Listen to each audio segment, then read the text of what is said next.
12 News starts now with breaking news. We're waking up today to two major breaking stories in our state. I'm Matt Lincoln. And I'm Ashley Glass. Breaking in Miami, one person dead, others being pulled from the rubble right now after building collapse. Look at your screen. On the left there, that's the apartment building that came down just hours ago in the town of Surfside. On the right side, the other breaking story, a massive manhunt underway for the man police say shot a Florida cop in the head overnight. Over 500 officers are on the scene right now. We have complete team coverage this morning. Cara Duffy at the live desk with the new body camera footage from that shooting in Daytona. But we want to start with our Madeline Montgomery on the scene of that building collapse. You've been right there, Maddie, as the crews are trying to rescue anyone in all of that debris. What's the latest? One person is dead and dozens of others are waiting to be rescued from this building behind me. It's part of that building that collapsed, and you can see there are firefighters and police all over this scene out here, and firefighters have been working to get through these people's windows to rescue them after this collapse. The foundation is still shaking, so stairwells and elevators may not be safe to get out of the building, and we have video from earlier of the collapse, and so far only one death has been reported, but first responders tell us there are people in the rubble that they're looking for, and police say the foundation is still unsafe because of the collapse. And it all happened at the Champlain Tower South, and it was while families were asleep in their beds around 1 in the morning, and this condo building is 40 years old, and there are 136 residencies inside of it.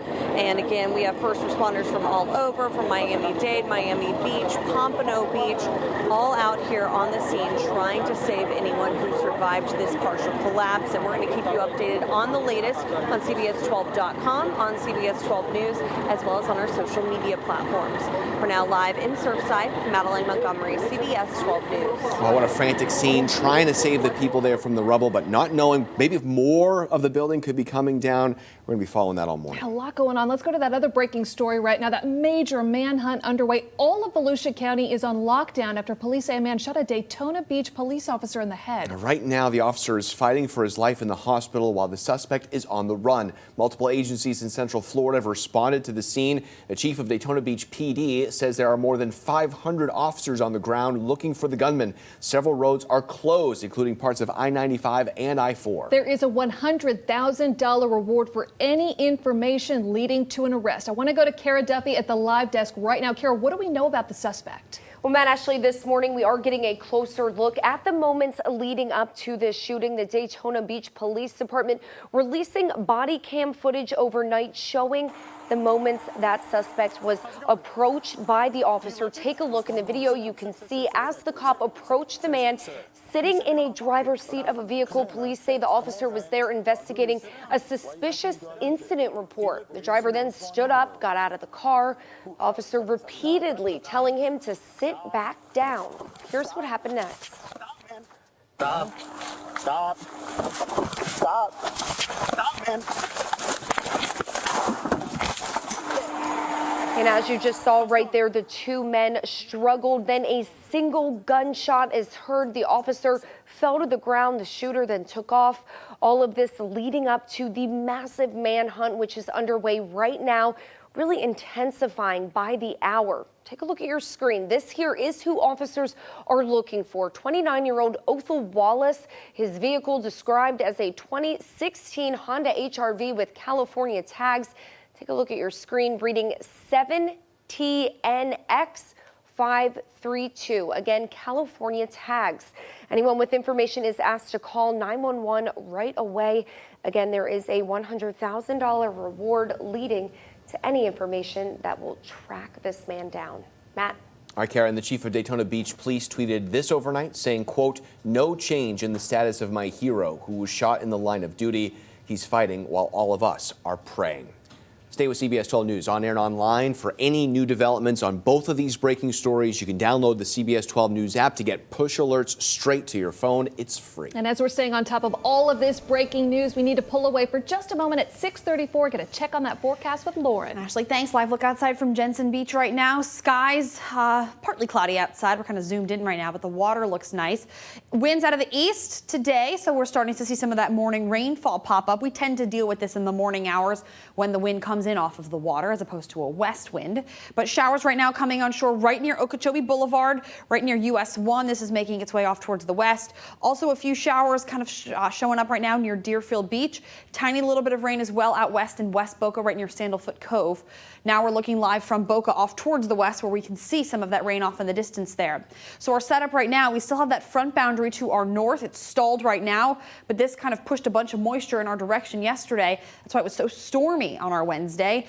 Today, we're still going to see the chance of rain, but because we have an east wind, it's mostly along the coast in the morning and then inland in the afternoon. A new drought monitor will get issued later this morning. I'll have it for you on CBS 12 News at 9.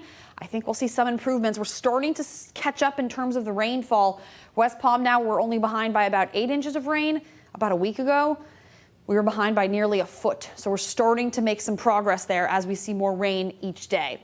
So with that hour by hour, winds out of the east again, pulling a few showers along the coast early this morning. That's going to lead to some stronger activity a little further inland later in the afternoon. Matt, Ashley.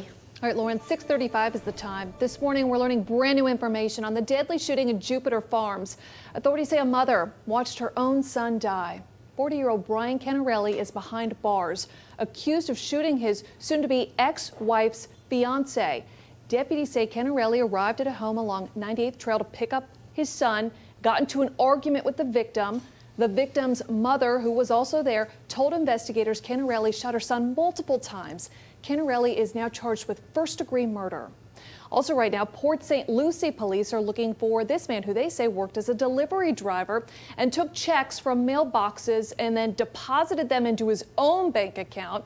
Authorities have warrants out for the arrest of 31-year-old Wilner Joseph. Call Treasure Coast Crime Stoppers if you have any information. 6:36 now, and this morning we're learning more details about the crackdown on sexual predators in Indian River County. Operation put dozen people behind bars. The crackdown is nicknamed Operation Clean Sweep. Deputies say they visited about 100 addresses trying to verify the whereabouts of registered sex predators and registered sex offenders. The children are among our most vulnerable in our county, and we want to make sure we do everything that we can to make sure that the children of Indian River County are safe. They arrested a dozen people for things such as failing to come to the sheriff's office and register as they are required to, failing to report that they had moved or changed jobs. The sheriff's office does these crackdowns twice a year. The date for the next one has not been set. Well, you can be the first to know about crimes happening where you live with Alert Nest. Head to CBS12.com, use the tab on the top left corner, and click on the word Alert Nest under News. You can also download the Alert Nest app from the App Store. It's free. It's 6:37 right now. Big changes coming for daycares across Florida. The new law requiring vans to have alarms. We're going to show you how it works. That's in less than 5 minutes. Plus, Big Dog Ranch Rescue forced to close, putting adoptions on hold. What led to the outbreak of dog flu? And taking a look right here, this is our first time that we are getting a look from above the apartment building in Surfside, located just north of Miami Beach. This is the partial collapse right now. There is a huge effort on to try to save people that are left here in the rubble. We'll have the latest on this coming up next.